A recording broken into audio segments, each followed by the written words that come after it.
Tapos na ang putukan ng 5-star, Quitis, Piccolo, Super Lolo at iba't iba pang uri ng mga legitimate fireworks. Pero kapapasok lamang ng 2025 ay tila ang puso mo naman ang puputok dahil ng mga New Year's photos na isinapubliko ni SB19 Estel Ahero.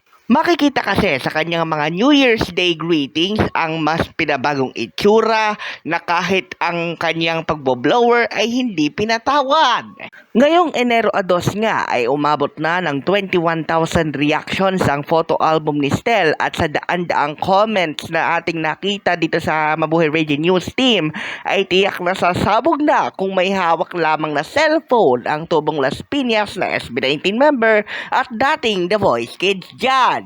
Pero in fairness, well-meaning naman ang mga wishes ng mga Estelberry sa kanilang amo na sana'y mangyari at magkatotoo ang kanyang mga hinahangad sa papasok na taon.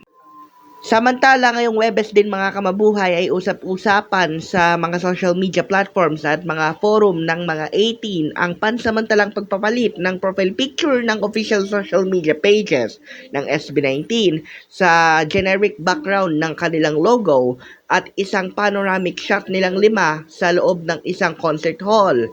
Marami din ang nagpapalutang ng teorya na tatlong salita, simula at wakas ang tema ng susunod na comeback na niluluto umano ng P-Pop Kings.